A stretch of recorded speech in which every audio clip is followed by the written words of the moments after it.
I'm Robin Miller-Brecker. And I'm Karen Lenzer. Welcome to Seeking Center, the podcast. Join us each week as we have the conversations and weed through the spiritual and holistic clutter for you. We'll boil it down to what you need to know now. We're all about total wellness, which to us means building a healthy life on a physical, mental, and spiritual level. We'll talk to the trailblazers who will introduce you to the practices, products, and experiences that may be just what you need to hear about to transform your life. If you're listening to this, it's no accident. Think of this as your seeking center and your place to seek your center. And for even more mega inspo, sign up for Seeking Center, the newsletter at seekingcenter.app.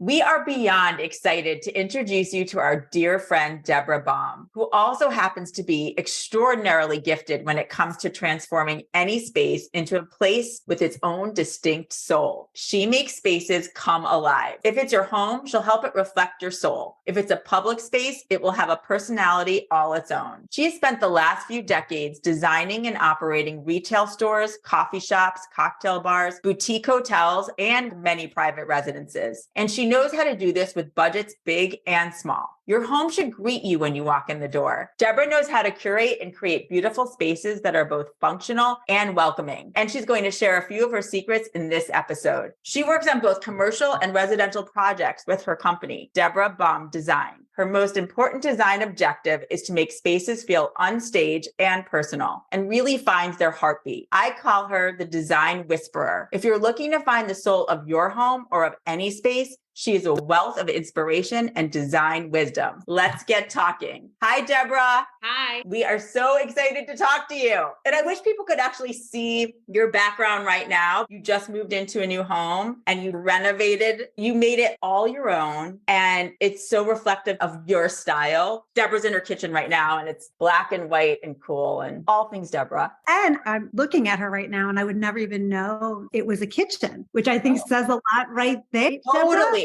That's so funny. I guess you're right. I have this Nespresso machine behind me that I need to hide. But other than that, you would not know it's my kitchen. Thank you. I love it. We put a lot of heart and soul into this place. It was a great shell. Great bones. We saw vision, although a lot of people thought we were insane. We're like, I swear, it's easy. It's just cosmetic. It really turned out to be that. I heard a lot of people say that about Great Bones, but there are many of us that don't know what to do next. So let's just start at the very beginning, because I know we have a million questions we want to ask you. But if you were to meet someone fresh and new, or even just talking to our audience, how do you describe your work? So somebody would come to me because either they are redoing a home, and they have an interior designer, which I don't do that because it's not something that I love to do in a whole house. I love to do the layering and the vibe of the home and making it a home. So after your designer, if you have a designer, they're done with the project. I can either work with the designer or just straight with the client, and I will take the beautiful space and I'll fill your bookshelves and fill your coffee table and your kitchen and master bathroom and all the things that make a home, because you can go on a tour of a million empty, beautiful homes, but they're not a home. I get to know the person. Do you have kids? Do you have a family? Are you a powerful businesswoman that just is like on your own, that are your career is your most important? Do you travel? And I really listen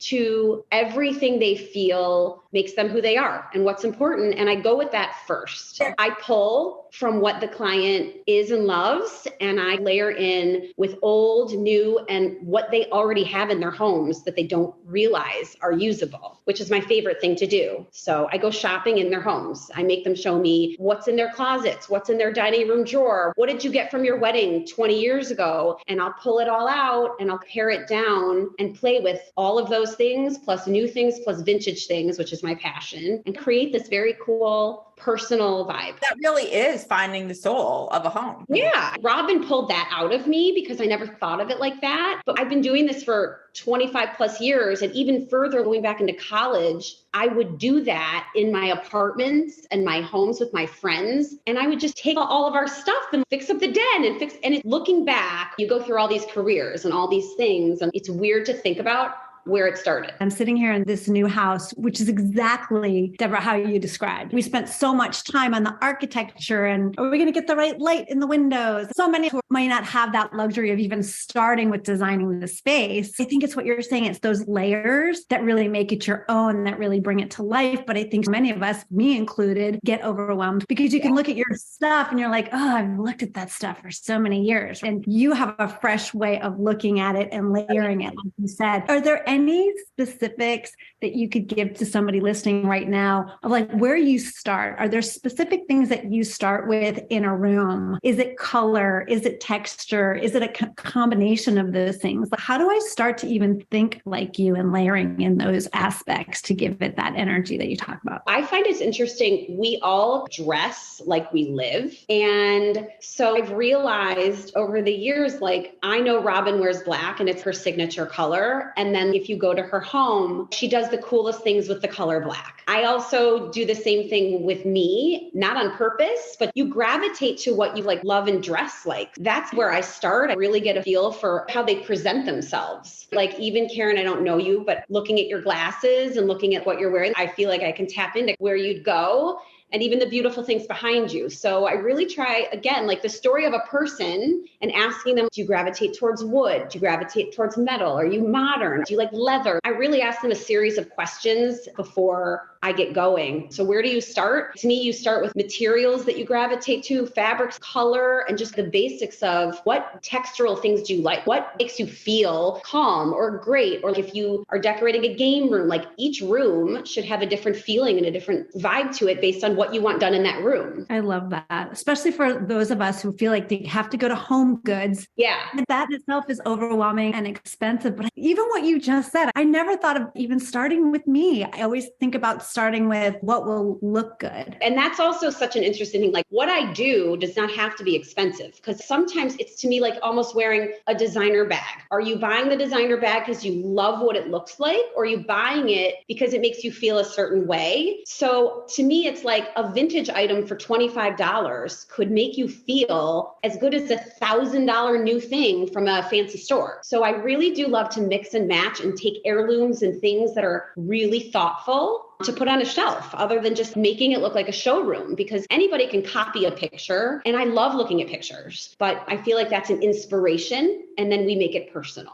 That idea of what you said about how you dress and really looking at yourself and how that is reflected in your home. I really think most people listening have not thought about it that way. It's just like when we talk about energy, honestly, it's like you've never really thought about energy. I don't think most people have thought about the fact that most of the time in their homes, if they don't feel that their home is reflecting who they are, it's because it's like you're looking at it from the way, in quotes, we're supposed to. Totally. It really does come from within you and then you bring it out. And even as I've gotten older, what's cool about getting older is reflecting on what you've learned all of these past years. So now when I'm designing my house or whoever's house, I pretty much max out at 5 colors. And all of those colors go together, no matter what the pattern and what the texture and what the color is, they all 5 colors go together. So it's really a palette. And again, like in my closet, it's the same thing. It's bizarre and it's not on purpose. It's interesting when you really think about mixing a pillow with a chair, with a book, with a whatever. They all go, but they don't go. Yeah, that's so true. I want to also just to point out, I know you said that people, they're designing their own homes in terms of the interiors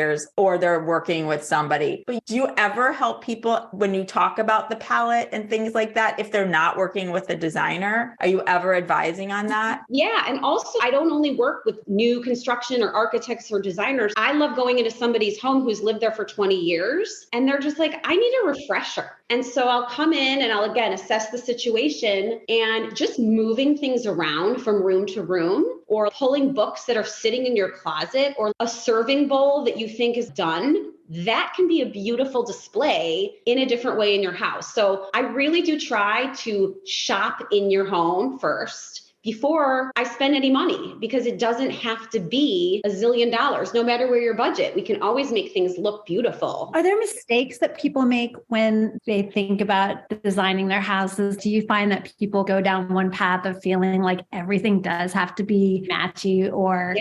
Yeah. Nobody does it wrong. To me, there's no rules. It's really like a feeling. So I don't want to bash it. But you're right, matchy. And I'm very into uneven numbers because if it's too perfect to me is not what you're going for. And sometimes social media, whether it's physical, whether it's your home, it's all portraying this perfect life and perfect hair and perfect skin, and nothing's perfect. So it's fun to get people out of that headspace. And even if they're super modern, you can change their mind just with a color pop. I was just at somebody's house right before this, and their whole house is beautiful and it's beiges and grays and blacks and whites. And I was like, you need a little color, nothing scary. What's your favorite color? And the husband's blue. So I found 2 beautiful blue lamps, not a bright blue, like a beautiful muted blue to go in this room that's all cold textures and colors. So there's ways to get them to see past what they think is the norm and standard kind of thing. Yeah, and I think what people don't realize is the joy. Something as small as 2 blue lamps. Oh my God. Yeah. And actually, I just read an article and I wish I could remember where it was from, but it was just about if your space makes you happy, you crave coming home. Like you can be in Italy at the most fabulous hotel in the whole world. And you're like, I come home and I love my house because it's warm and you and the energy is comfort. So that's why it's important to style your home in a way that's who you are. You touched on this a little bit in terms of your journey, but when do you think you knew you had this ability? Yeah. Truly, Robin, you and I were talking and you asked me a question that sparked the when, and it freaked me out actually, because I went back and I really did start in college not knowing what I was doing, just going by feeling. And then when you graduate college, you move into your first apartment, no one cared but me. Not just, I don't want to say the most important thing is how your home looks, because that's not true, but it's the feeling of when you walk in, what you want your guests to feel. So I always was the one going to flea markets and going to garage sales and pulling a mirror out that was $20, painting it, hanging it above our mantle in Lincoln Park. And as Robin said, that is when I started unknowingly. I was in marketing and other things. I was doing that for fun. Exactly. So if you come back around, and not to age myself, but like the late 90s, and now it's 2023, and this is where I'm landing after doing 10 years of hotel design and curating spaces, bars and coffee shops and all those things. Like I keep going back to what is easy for me. And this is it, which is really weird. And Robin, I will say you made me really see that light. I mean it. I'm so grateful because I think it's so obvious. And I think those who know you so as well as I do, it's really a natural gift. It's an intuitive gift. We talk about intuition on here all the time. That is your superpower. I didn't know that. I didn't, as a younger person, associate. I didn't even really know what intuitive meant. Exactly, because we don't talk about that. No, especially then. None of us talked about that. That's right. And if you did, it was like, woo. And now it is so real and so a part of everything I do and think, even subconsciously. That's why it's such a good example of something to talk about here, because I think some of us may be following our bliss, living our purpose, but don't think that we're really doing anything that's spectacular, that it's not above and beyond. And yet what you're doing every day, it's bringing you joy, which is the best place to start. But the second thing that you're doing is giving that joy to other people. And think about those public spaces that you design where people are just going through and they're picking up on that energy, not even knowing that's what they're picking up on. And that is the gift that we all want to give back to the world, really. It's so true. And I always was like, oh, I'm not a doctor. I'm not saving lives, or, oh, I'm not her. But there is joy. You're in your home more than anywhere else. You're raising your family or your loved one or your spouse or your mom, whatever it is. You go home every day and you sleep and you live and you do your thing. And it should be full of joy. And to Karen's point, you brought that into public spaces too, which became such, and no matter what you were creating, I know, having been there was always a flock of people who would just want to be there. Even if it was a hotel and they weren't staying at the hotel, they wanted to be in the lobby because of the energy that you brought to it by what you created. And I think that gift also in knowing these vintage items, redoing them and knowing how to bring them back to glory or really just update them in a way that makes them relevant and soulful now. Debra and I talk about this all the time. I love decorating my home to reflect me. That I didn't know I was doing that either, but I really have come to realize that is what I've done with my homes. But I don't have the patience or the talent to go into a flea market or a garage sale and look at something and say, oh, I know what I could do with that. You have that, and you've done it on really grand scales. You have created so much and really a whole business by knowing pieces that could come back to glory and make someone else happy. Do you see, when you go into these markets, do things just stand out to you? Because again, that's a gift that I don't think you're even realizing you have. Yeah, well, two things. With the public spaces, my husband and I worked together with our other partner. We did boutique hotels in Chicago and Nashville. And in these little hotels, they were very artsy and very creative. My husband was the visionary of these properties. So he'd come up with these crazy ideas and we would build them out, and they wouldn't have the layers of warmth in them yet. So they're really cool spaces, but they didn't have, again, what made Robin just say, like, the vibe. So I accidentally would be like, this is what this needs. And I would go with the theme of whatever the project was, which was vintage sports. And I just knew we needed 1,000 vintage trophies in the lobby, in the basement. But the way we displayed them and the way it all tied together once everything was done was the magic. So I've just learned over the years, I intuitively go to things in flea markets and antique stores, just things I feel are cool or beautiful. I think it's energy. Everyone listening is okay, crazy. Do you think that there is a calling to you? I'm fast. I do it. I zip through. I was working on a bar. We need a speakeasy in this hotel. It was this 52-room little hotel in Chicago and River North. The hotel was called Fieldhouse Jones. And the whole theme was around Chicago field houses and a community. And the people that go and hang here want to be in just like a communal space that everyone's accepted, no matter your race, your religion. This is a place for everybody to go. And so we just started offshooting within these four walls, different businesses. So we did a coffee shop and we did whatever. So my husband is like, I want to make a speakeasy in the janitor's closet and call it the janitor's closet. And I was like, you're insane, but this sounds really cool.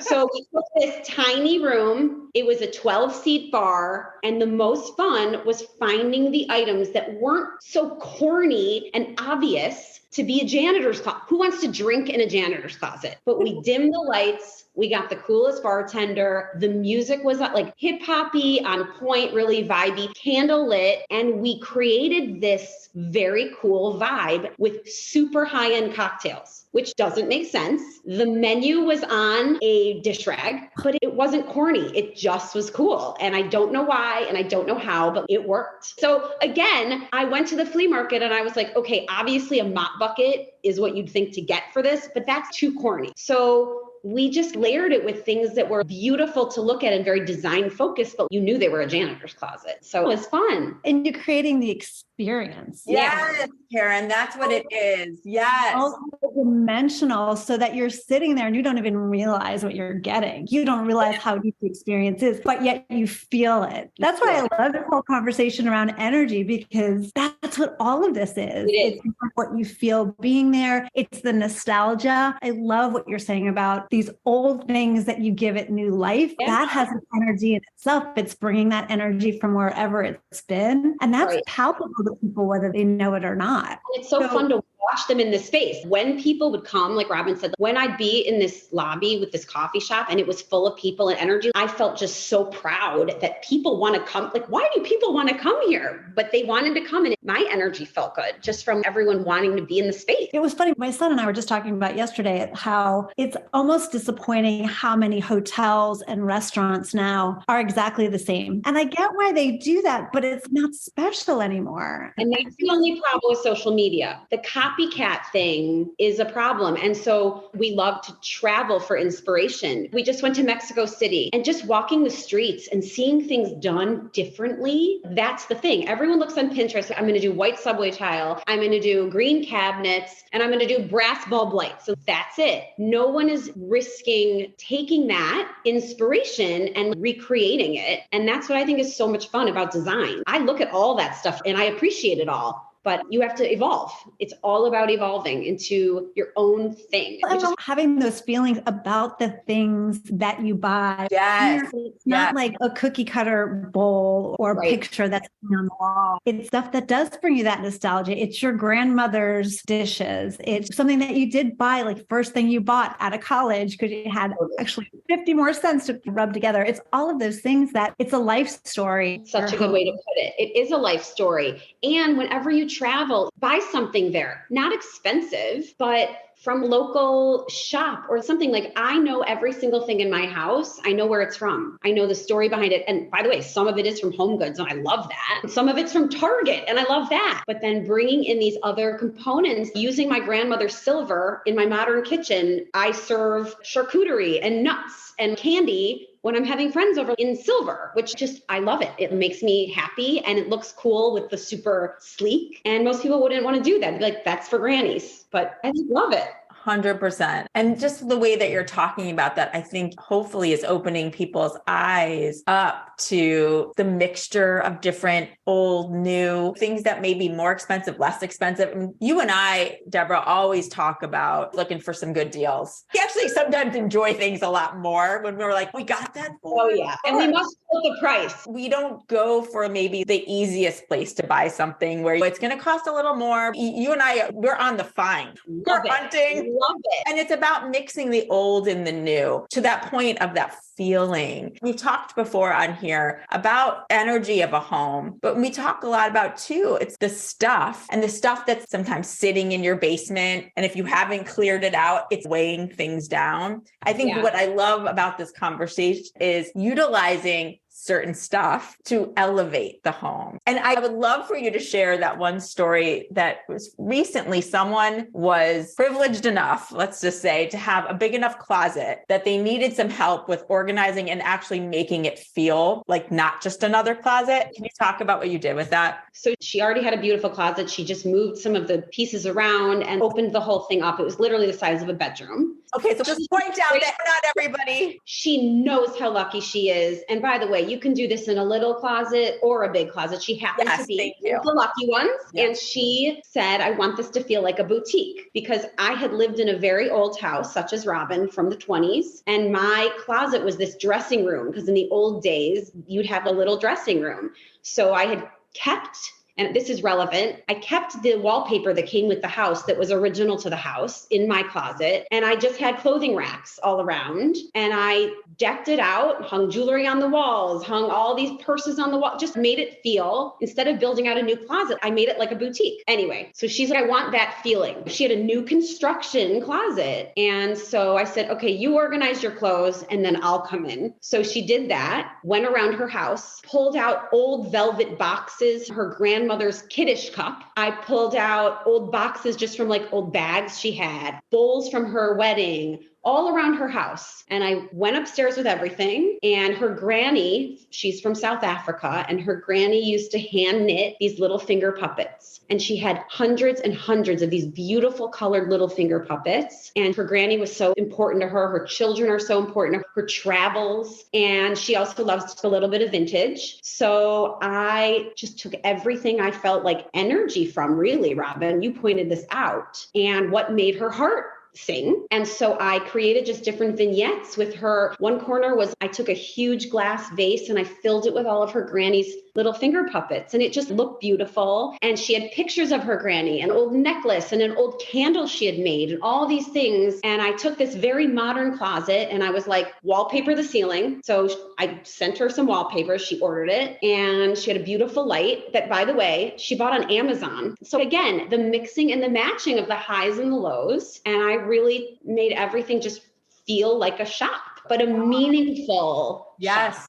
And I put purses on silver trays, and I hung a vintage purse she got for $100 at a flea market on the wall. So just made it feel like you just want to hang out in the closet. Who would have thought to do that, something like that? But think about it. If you do have a walk-in closet, you're in there a lot. Yeah. So you do want to feel good. And it's a place where you start and end your day. So Yeah, that's right. I love the taking of the old stuff, the old meaningful things. I'm a big softie from the grandmother I side. love that. And even her kid had made some ceramics and old artwork. If you take a kid's scribble, the colors from the picture go with your house. And again, not matching, but will make a statement, reframe it. And it looks like a piece of art. There's so many ways. What are other ways people can take some things they'd never think about and utilize them in this new way? Is there anything that you suggest? Yeah, I love my invitation from my wedding was letterpressed. And I asked to keep the metal plates that are like on a wood block. And so I use those as a paperweight. I'll stack a little pile of books and I just put it on top in my living room and it just looks interesting and it's meaningful. It's from our wedding invitation. I mean, there are so many things. My mom, anything she gives me, I try to repurpose because she didn't have a ton of stuff, but what she loves, she'd tell me the story behind it. And I would take it and put it somewhere out in my house. And whenever I look at it, I think of her. I'm not a cluttery person. No, you are not. I will attest that.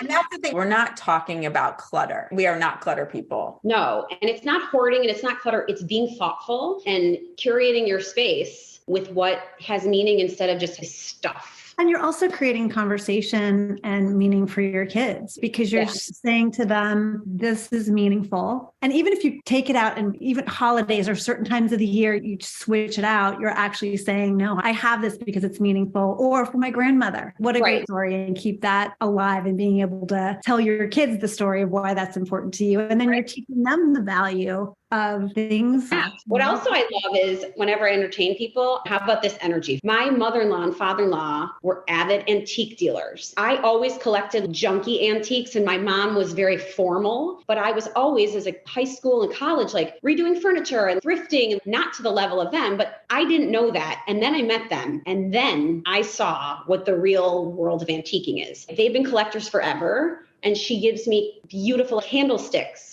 And then I started collecting candlesticks. So whenever I have people over, I mix and match all different candlesticks just down the center of my table and they don't match, but they match. And it just creates this beautiful, glowy, warm vibe. And I don't spend any money. They're what I have. And then they become a conversation piece. What are all these? And why do you have 20 candlesticks? It's so true.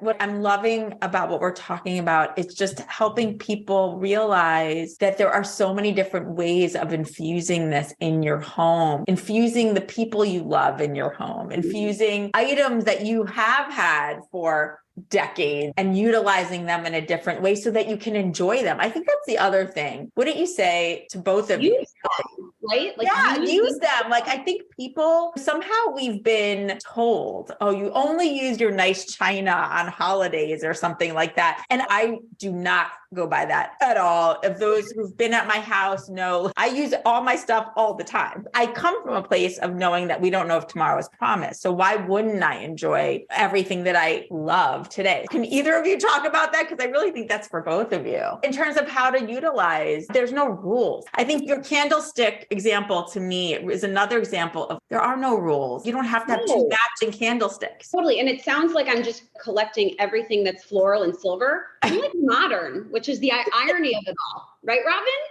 She is. And you know what? Her website will be up so you can take a look, see her vibe. But yeah, you're very modern, actually. And that's the funny part. It's about breaking rules, right? Kind of old, there are these unwritten rules really about how you use things when you have things out. And I just don't think, like in life for me, I'm always like, why are you doing that? There's all different ways this reverberates in my life. And this, we're talking about home. I think our grandparents and our parents' grandparents, I think stopping at our parents probably, they followed those rules. And that's what you did on Christmas, on the holiday, on all the things. You'd bring out your finest everything. And I think, like you said, Robin, you don't know if you're going to be here tomorrow. Put it out. Even if it's like a 6-person dinner party, like when Robin has people over, we'll order in, thank God, because who needs to worry about messing up the kitchen? And you come over there and it's like you're in a hotel lobby at like the old Viceroy or the Delano in Miami. You're a very mixed bag with a vintage house and modern, but she puts together this beautiful table. And I'm like, I thought we were just eating on paper. No, it's a vibe. And It's an experience. I love coming over. Thank you. And vice versa. And vice versa. But it's to what we were saying before. It's an experience. That's what we're talking about. Life is an experience. Your home should rise up to greet you. I think Oprah actually said that, or somebody that Oprah was talking to on one of our shows, but I'm pretty sure it's Oprah. It's like your home should rise up to greet you. And that doesn't mean that it's expensive or huge. It could be the tiniest of apartments, but it should feel good. It should feel welcoming and good and open, and you want them to be in your home. That's the thing. You want them to feel you want them there. Oh, that is the best energy of all, right? Going into any kind of experience of wanting to invite people in. I think what was going through my head was for so many years, the home was a functional place. It wasn't really about how you felt, right? It was like, okay, we have a bed.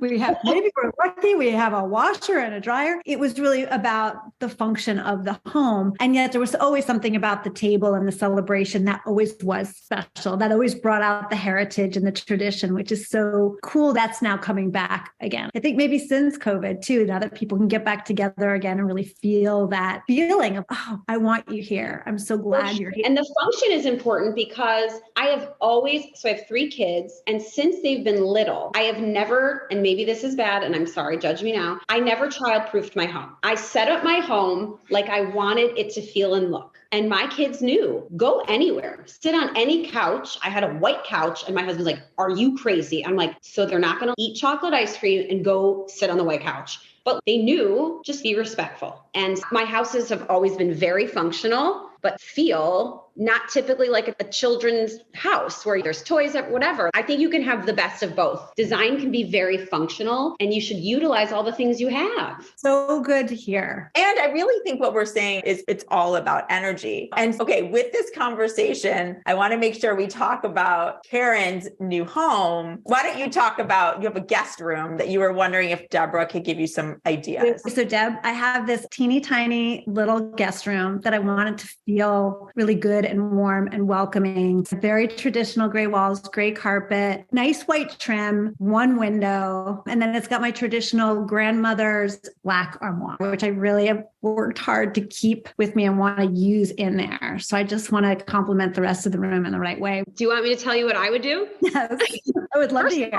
It's a great canvas. It's a perfect guest room because right now it's just a canvas to do your thing. How do you want guests to feel when they come into this room? Obviously, welcome, comfortable. There's not a lot of space. I want to do something with this window, something that would be like really pretty here that would give it like a nice, so they'd be looking at the sky, not at the neighbors right next door. And then this is a bathroom right here. It's amazing. I love to do hotel feeling rooms. And I don't mean sterile. I just mean like you're in another world, like you're in your own sanctuary. And I think guests they would be surprised to feel that way in a guest room because usually people just leave what you have and they're just like, whatever, I don't care. So I think somewhere to put a suitcase, so a bench, maybe at the end of the bed. I don't know if there's room, a bigger side table. Yep. I always love to put a water carafe. People, they're always thirsty in the middle of the night. Drapes, I would go to Target. I would go to Pottery Barn. I would go to Home Goods if you can find 2 matching ones. Hang from almost at the bottom of the ceiling so that it feels like high. Yeah. I would keep the bed. I think it's great. I would add, is that a duvet? Is there anything on it or no? I made a white bedspread. Got it. I would go to Bed Bath or go to Home Goods or go to Target and get like a set that feels like good. They have beautiful looking linen-ish sets now and add some decorative pillows in there, maybe with a pattern and some color. I would maybe get a side table, like an end table. But I think this is a great room. Really, I would do a bench at the end, a bigger side table, some drapes. And do you have a color that you would go with? Tell me some colors in your home. Grays, blacks, white. Very traditional farmhouse. We have done, it's a blue, but it's not a really bright blue. It's more of a grayish kind of a blue. Yeah. What about a pattern? Like a pattern drape could look really beautiful. And I would do layering of a throw and add another duvet. You can buy like from IKEA or from Home Goods, the duvet, the insert, because it makes it look like a showroom bed when you like put 2 duvet inserts inside of a duvet cover, fold it over the top. It brings the bed will completely transform and looking fluffy and like you just want to jump in it, and then have a throw blanket on top of that. That's smart. Tell me what you think of this idea. I've seen people do 2 side tables and then I've seen them do above. Love that. I would definitely center the bed in the middle of the wall. I didn't know if you had that space on both sides, but yes. And the headboard's great. And by the way, black side tables also would be beautiful. You can't go wrong, but I would do 2 mirrors over the tables, bigger lamps. And then what do you think art-wise? If you have 2 mirrors, I wouldn't do anything above the bed. It's kind of one or the other. But again, if you go to a vintage store and you find 2 different mirrors that are similar sizes, that's giving it some interest. I think that could be cool. Very. Another idea I had, by the way, is you can open up the armoire and you can stage it and it'll take up a little more room on that wall. And even write them like a little welcome note. So glad you're here, whatever, but keep it open so they can see how beautiful it is in the inside as well would be very cool. And it's also then a piece of art. I love that. That's a really good idea. Okay, so this is how I want to tell everybody that this is where Deb is intuitive, okay? Because my grandmother, she always left it like that. And I have little knickknacks that have been sitting in my storage that I have not put in there that would be perfect there. So that was her little way of giving you that inspiration. Wow. I love that. Probably I don't even know what the inside looks like. It could have been a wreck. It's crazy. No, you have to keep it open then. I love it. And just think about how you function when you're away and put in little like toothpaste, a toothbrush. I don't know. I always forget those things. So I always have extras on hand. And if I have guests, do you need any of these items? I know a lot of people that I know are utilizing that wallpaper that you can actually stick up on the wall. You love do it. that? Okay. Yeah. I'm obsessed with wallpaper. It's my favorite thing. And I have been forever, not just because it's trendy. And I think it literally brings life to a room. So it's not cheap, but the decals are amazingly cost effective, and you just need a handyman, or if you're handy, you can do an accent wall, you can just do the ceiling, you could do the whole room, and it is, some of them you can't even tell are decals. Love it. Yeah, you could just do that back wall. I love it. And if you said you like modern farmhouse kind of thing, a beautiful stripe with that armoire with the Asian texture, and so beautiful. I'm obsessed with all things stripe, and it works with modern, other patterns. Yeah. And it makes it elegant without it being over. Exactly. And if you want it elegant, you can go skinnier. And if you want it bolder, like there's so many different versions of it. So we need a virtual Debra. We do. Over next week. I was going to say, please come down. You can stay in the room when you're done.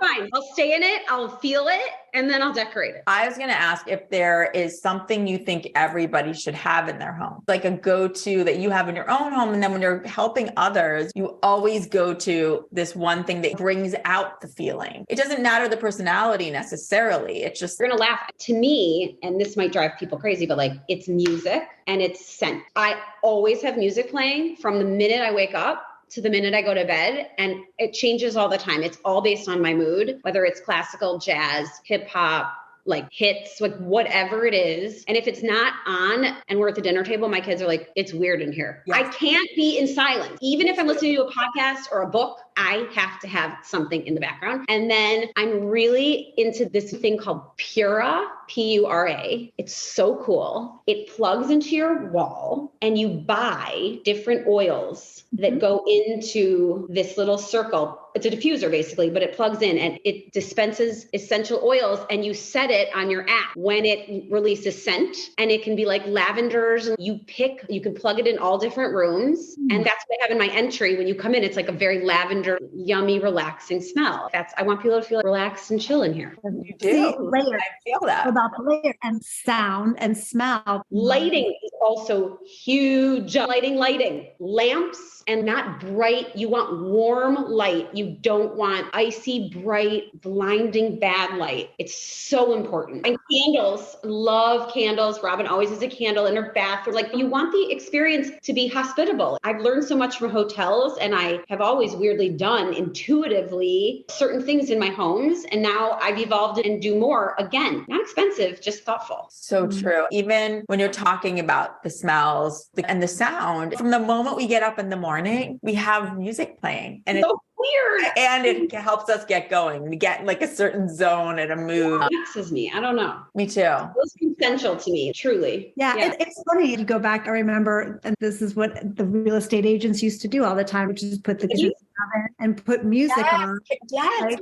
And when you do it, you know how good it feels. But if nobody tells you, and you don't think you should do that for yourself. And that's to your point of working in hotels and all of that for so long. You're right. You do it for a hotel, but yet we don't do it for our own homes. When I was in college, I would visit a friend and their mom would literally put chocolate on our pillows before we go to bed. And I was like, who is this woman? And this is the best thing in the world. She was just like a cute mom that was like, I'm going to put a chocolate on her friend's pillow. That's so awesome. One last question I would like to know. When you do this work and you're standing there with the person that you've done that work for, how does that make you feel? I just think after the big reveal and even during the process, the joy of somebody, it makes them feel so happy. And to watch oh my God, it's so silly. It's almost like those shows, the design shows on TV, but people have a visceral reaction. They are so excited to live in that space or those spaces because it feels so good. So it just brings me total joy. And I just feel lucky to, after all these years, even though I've been doing it literally my whole life, I've learned that you have to pull on what is easy for you. You try so hard to come up with the right career and the right this and the right that. And this has always been easy for me, but I didn't think it was like important enough to do for a living, even though I've been doing it for a living my whole life. So now I'm just doing it. It feels good and it brings people joy. So it makes me happy. I love that. I think that's such an important message to give to people because we're all looking for our purpose and we're always feeling like it's always out of reach or it's always something I have to achieve or strive for or get perfect. And what you're doing, everything that you've given us today is a reminder that it's not about perfect. It's about how you're making people feel. And the gift that you give people isn't just for a moment. They're living in that day in and day out, in that energy that you've been able to help them find. So that's a huge gift. It really is. Oh my God, Karen, I'm so glad you asked that and you pointed that out because it's true, Debra. What Karen said, it's not for a moment. It can last decades. You really are creating new energy. You bring that soul out in the home. The home is energy, but then you get to bring that soul out of that home for that family and for all the people that are coming in to that space. And so whether that is a home or that is a public space, that's what you're doing. Hope. And when you walk in someone's door, you should know and feel what they are and what's important to them. And it's a reflection of you. You think it's going to cost a lot of money because it's a designer and all the things. It doesn't have to. It doesn't. I've never used a designer. I understand why some people need it, but it's more than that. Think about not only is it that soul of that home, but it's that energy that then inspires so much within the home.